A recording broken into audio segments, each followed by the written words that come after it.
സ്തോത്രം. ദൈവത്തിന് മഹത്വം. സമീപത്തിൽ ഒരു സഹോദരൻ നമ്മുടെ സഭയ്ക്ക് വந்தார். അടുത്ത സമയത്ത് ഒരു സഹോദരൻ നമ്മുടെ സഭയിലേക്ക് വന്നു.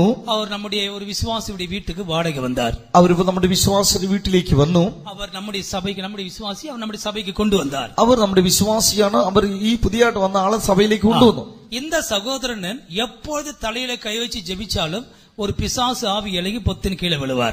ഈ എപ്പോഴും സഹോദരൻ മേൽ തലയിൽ കൈവച്ച് പ്രാർത്ഥിച്ചാൽ ഒരു പിശാചിന്റെ ആത്മാവ് തന്നെ മേൽ ബാധിച്ചിട്ട് താൻ നമ്മുടെ താഴെ വീഴുമായിരുന്നു. ഇത് എപ്പോഴും നടക്കും. ഇത് എപ്പോഴും നടക്കുമായിരുന്നു. അപ്പോൾ ഞാൻ ഒരു മുறை കൂപ്പിട്ടേൻ, നിങ്ങളുടെ வாழ்க்கையில் என்ன நடந்தது, ஏதாவது குறைகள் உண்டான்னு கேட்டேன். ഞാൻ ഒരു പ്രാവശ്യം വിളിച്ചിട്ട് നിങ്ങളുടെ ജീവിതത്തിൽ എന്താണ് നടന്നത്, എന്തെങ്കിലും കുറവ് വന്നിട്ടുണ്ടോ?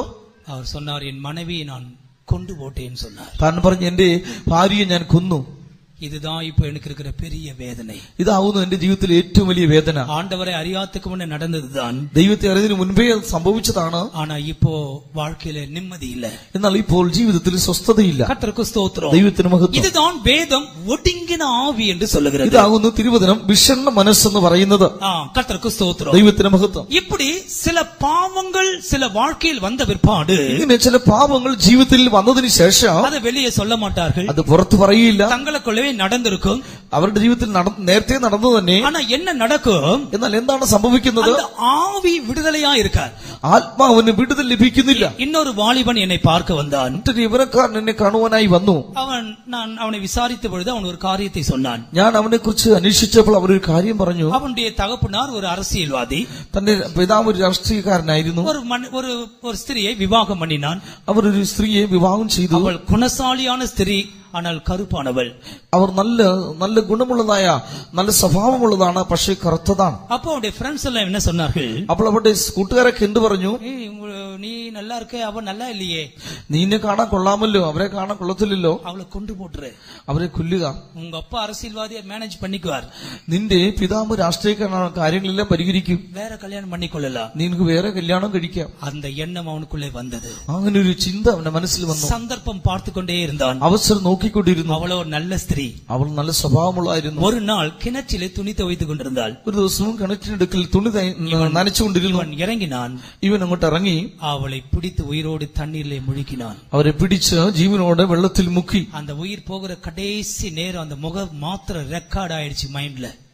ആ ജീവൻ പോകുന്ന അവസാന സമയം ആ മുഖത്തിന്റെ ഭാവം തന്നെ മനസ്സിൽ പതിഞ്ഞു. வெளியே வந்தான், அவனுக்கு எந்த பிரச்சனையும் இல்லை. അവൻ പുറത്തു വന്നു, അവന് യാതൊരു പ്രശ്നമില്ല. ஆனால் இப்போது என்ன நடக்கிறது? എന്നാൽ ഇപ്പോൾ നടക്കുന്ന എന്താണ്? எங்கே போனாலும் நிம்மதி இல்லை. ഇവിടെ പോയാലും സ്വസ്ഥതയില്ല. தூங்கினா அந்த முகம் தான் ஞாபகத்துக்கு வருது. ഉറങ്ങുമ്പോൾ ആ ഭാര്യയുടെ മുഖമാണ് മനസ്സിൽ തെളിയുന്നത്. கர்த்தருக்கு ஸ்தோத்திரம். ദൈവത്തിന് സ്തോത്രം. இது அநேகருடைய வாழ்க்கையில் இருக்கிற ஒரு விஷயம். ഇത് അനേകരുടെ ജീവിതത്തിലുള്ള ഒരു വിഷയം. வேதம் அதை ஒடுங்கின ஆவி என்று சொல்லுகிறது. തിരുവചനം ഇങ്ങനെയുള്ളതിന് വിഷണ്ണ മനസ്സെന്ന് പറയുന്നു. அதுவும் ஆவிக்குரியவர்கள் எளிதாக கண்டுபிடிக்கலாம். ഇത് ആത്മീകർക്ക് നിസ്സാരമായി കണ്ടുപിടിക്കുവാൻ தேவ சமூகத்துக்கு வரும் பொழுதே கர்த்தருடைய ஆவியானவர் அதை உணர்த்துகிறார். നീ ദൈവസന്നിധിയിൽ കടന്നു വരുമ്പോൾ തന്നെ ദൈവത്തിന്റെ ആത്മാവ് നിന്നെ അതിനെക്കുറിച്ച് ഉണർത്തുന്നു. அது ஒரு ரகசிய பாவமாக இருக்கலாம், അത് രഹസ്യ പാപമായിരിക്കാം, யாருக்கும் தெரியாத விஷயமா இருக்கலாம், ആർക്കും അറിയാത്ത കാര്യമായിരിക്കാം. நீ அதை மனஸ்தாபப்பட்டு வெளியே கொண்டு வராத பட்சத்தில், നീ അത് മനസ്താപത്തോടെ പുറത്തു കൊണ്ടുവരാത്ത പക്ഷത്തിൽ உன்னுடைய ஆவி விடுதலை இல்லாமலே இருக்கும். നിന്റെ ആത്മാവ് വിടുതലില്ലാതെ ഇരിക്കും. அதுதான் ஒடுங்கின ஆவி. അതാകുന്നു വിഷണ്ണ മനസ്സ്. கர்த்தருக்கு ஸ்தோத்திரம். ദൈവത്തിന് മഹത്വം. ஆனால் சுவிசேஷத்திலே அவர்களுக்கு விடுதலை உண்டு. എന്നാൽ സുവിശേഷ നിമിത്തമായി ഇങ്ങനെയുള്ളവർക്ക് വിടുതലുണ്ട്. புதிய ஏற்பாட்டு காலத்திலே இயேசுவினால் அவர்களுக்கு விடுதலை உண்டு. പുതിയ നിയമകാലത്തിൽ യേശു നിമിത്തമായി ഇങ്ങനെയുള്ളവർക്ക് വിടുതലുണ്ട്. கர்த்தருக்கு ஸ்தோத்திரம். ദൈവത്തിന് മഹത്വം. அவளுக்கு ஆண்டவர் என்ன கொடுக்கிறாராம்? ഇങ്ങനെയുള്ളവർക്ക് ദൈവം എന്ത് കൊടുക്കുന്നു? இந்த ஒடுங்கின ஆவியை மாற்றி, ഈ വിഷണ്ണ മനസ്സിനെ മാറ്റിയിട്ട് தேவன் அவளுக்கு துதியின் உடையை கொடுக்கிறார். ദൈവം അവർക്ക് സ്തുതി എന്ന മേലാണ് കൊടുക്കുന്നു. கர்த்தருக்கு மகிமை உண்டாகட்டும். ദൈവത്തിന് മഹത്വം. ஒரு நிமிஷம் கண்களை மூடுங்கள். ഒരു നിമിഷം കണ്ണുകൾ അടയ്ക്കാം. தயவு செய்து யாரும் கண்களை திறக்க வேண்டாம். ദയവിച്ച് ആരും കണ്ണു തുറക്കേണ്ട. இப்படி ஒரு ஆவியினாலே நான் பாதிக்கப்பட்டிருக்கிறேன். ഇങ്ങനെ ഒരു ആത്മാവിനാൽ ഞാൻ ബാധിക്കപ്പെട്ടിരിക്കുന്നു. ஆவி ஒடுங்கி இருக்கிறது. എന്റെ ആത്മാവ് വിഷണ്ണ മനസ്സായിരിക്കുന്നു. எனக்கு സന്തോഷം இல்லை. എനിക്ക് സന്തോഷമില്ല. ஒரு மனசாட்சி என்னை ബാധിக்கிறது. ഒരു മനസ്സാക്ഷിയിൽ കുറ്റബോധം ഉണ്ടാകുന്നു. பிள்ளையே, நீ வெட்கப்படாதே. ദൈവത്തിനെ നീ ലജ്ജിക്കേണ്ട. இதோ ஒரு அறிக்கையாக உன் கைகளை உயர்த்து. ഇതാ ഒരു ഏറ്റുപറച്ചിലായി നിന്റെ കരങ്ങളെ ഉയർത്തുക. நன்றாக கவனிங்கள், எல்லாரும் அல்ல. ശ്രദ്ധിക്കുക, എല്ലാവരുമല്ല. இது ஒரு சுத்திகரிப்புக்காக சொல்லுகிறேன். ഇത് ശുദ്ധീകരണത്തിന് വേണ്ടി പറയുന്നു. சில காரியத்தின் நிமித்தமாய் நான் வேதனையோடு வந்திருக்கிறேன். ചില കാര്യങ്ങൾ നിമിത്തമായി ഞാൻ വേദനയോടെ വന്നിരിക്കുന്നു. என் ஆவி ஒடுங்கி கிடக்கிறது. എന്റെ ആത്മാവ് പീഡിക്കപ്പെട്ട് കിടക്കുന്നു. பிசாசு அதை சுட்டி காண்பிக்கிறான். പിശാച് അതിനെ ചൂണ്ടിക്കാണിക്കുന്നു. ஒரு குற்ற மனசாட்சியோடு வந்திருக்கிறேன். ഒരു കുറ്റ മനസാക്ഷിയോടെ വന്നിരിക്കുന്നു. நான் விடுதலை பெற வாஞ்சிக்கிறேன். ഞാൻ വിടുതൽ പ്രാപിപ്പാൻ ആഗ്രഹിക്കുന്നു. அவர்கள் இருந்தால் கைகளை உயர்த்துங்கள். അങ്ങനെയുള്ളവർ ഉണ്ടെങ്കിൽ കരങ്ങളെ ഉയർത്തിക്കാട്ടെ. அவர்களுக்காய் ஒரு விடுதலை.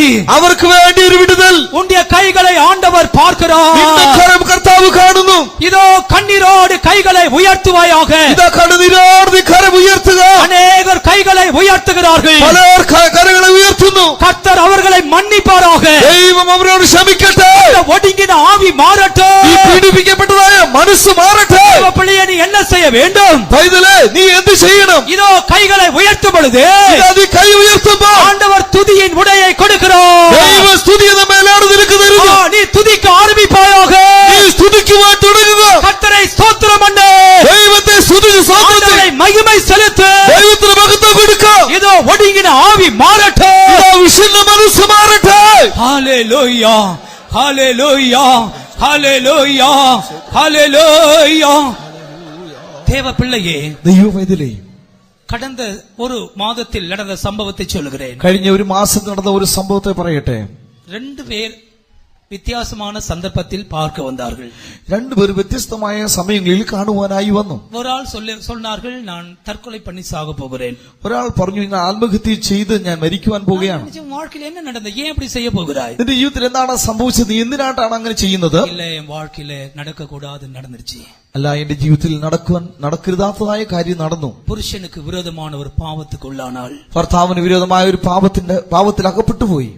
இனி பிசாசு சொல்லுது, நீ ஏன் உயிரோடு இருக்கிற? தற்கொலை பண்ணி செத்து போ. പിശാചിനോട് ചോദിക്കാണ്, ഇനി എന്തിനു നീ ജീവനോട് ഇരിക്കുന്നത്? ആത്മഹത്യ ചെയ്ത് മരിച്ചു കളക. இன்னொரு சகோதரி அப்படி சொன்னார்கள். മറ്റൊരു സഹോദരി അങ്ങനെ പറഞ്ഞു. நான் இங்கே வருவதற்கு முன்பாக இன்னொரு நபரும் அப்படி சொன்னார். ഞാൻ ഇവിടെ വരുന്നതിന് മുൻപാകെ മറ്റൊരു വ്യക്തി ഇവനോട് പറഞ്ഞു. கர்த்தருக்கு ஸ்தோத்திரம். ദൈവത്തിന് മഹത്വം. ஒடுங்கின ஆவி, പീഡിക്കപ്പെട്ടതായ ആത്മാവ്, இவர்கள் ஏறக்குறைய நரகத்தில் தான் வாழ்ந்து கொண்டிருக்கிறார்கள். ഇവര് ഏകദേശം നരകത്തിൽ തന്നെയാണ് ജീവിക്കുന്നത്. காத்திருப்பு கூட்டம் வரலாம், കാത്തിരിയോഗത്തിന് വരാം, பைபிள் ஸ்டடி வரலாம், ഭവിഷ്യടിക്ക് വരാം, சண்டே மார்னிங் சர்வீஸ் வரலாம். ഞായറാഴ്ച രാവിലത്തെ ആരാധനയ്ക്ക് വരാം. ஆனா இந்த ஒடுங்கின ஆவி போகாத பட்சத்தில், എന്നാൽ ഈ പീഡിപ്പിക്കുന്ന ആത്മാവ് പോകാത്ത വിധത്തിൽ எந்த கூட்டத்தை உன்னால் ருசிக்க முடியாது. ഒരു യോഗത്തെ നിനക്ക് ആസ്വദിപ്പാൻ കഴിയില്ല. இன்றைக்கே ஜெபத்தோடு நீ கேட்டுக்கொண்டிரு. ഇന്ന് നീ പ്രാർത്ഥനയോട് ചോദിച്ചത്, கர்த்தர் உனக்கும் வழியை வைத்திருக்கிறார். ദൈവം നിനക്കൊരു വഴി നൽകിയിരിക്കുന്നു. ஒரு முதிர்ந்த தேவ ஊழியத்திலே அறிக்கை செய். ഒരു വിശ്വസനായ ദൈവ ശുശ്രൂഷയുടെ അടുക്കൽ നീ ഏറ്റുപറയുക. ஒரு முதிர்ந்த தேவ மனுஷனிடத்தில் உன்னுடைய இருதயத்தை வெளிப்படுத்து. ഒരു മുതിർന്നതായ ഒരു പക്വതയുള്ളതായ ദൈവ ശുശ്രൂഷയുടെ അടുക്കൽ നീ വിഷയത്തെ ഏറ്റുപറയുക. ஏனென்றால் நிச்சயம் விடுதலை உண்டு. അങ്ങനെയെങ്കിൽ നിശ്ചയമായി നിനക്ക് വിടുതലുണ്ട്. இந்த வசனம் என்ன சொல்லுகிறது? ഈ തിരുവചനം എന്ത് പറയുന്നു? இப்படிப்பட்டவர்களுக்கு ஆண்டவர் ஒரு வஸ்திரத்தை கொடுக்கிறாரா? ഇങ്ങനെയുള്ളവർക്ക് ദൈവം ഒരു വസ്ത്രം കൊടുക്കുന്നു. அதான் துதியின் வஸ்திரம். അതാണ് സ്തുതി എന്ന മേലാട. கர்த்தருக்கு ஸ்தோத்திரம். ദൈവത്തിന് മഹത്വം. அவர்கள் ஆண்டவரை துதித்துக் கொண்டே അവർ இருக்கிறார்கள். ദൈവത്തെ സ്തുതിച്ചുകൊണ്ടിരിക്കും. எனவேதான் 61:10 படிக்கும் பொழுது, ആകയാൽ 61:10 വായിക്കുമ്പോൾ, வாசிங்கள். ഞാൻ യഹോവയിൽ ഏറ്റവും ആനന്ദിക്കും, എന്റെ ഉള്ള എന്റെ ദൈവത്തിൽ ഘോഷിച്ചുല്ലസിക്കും.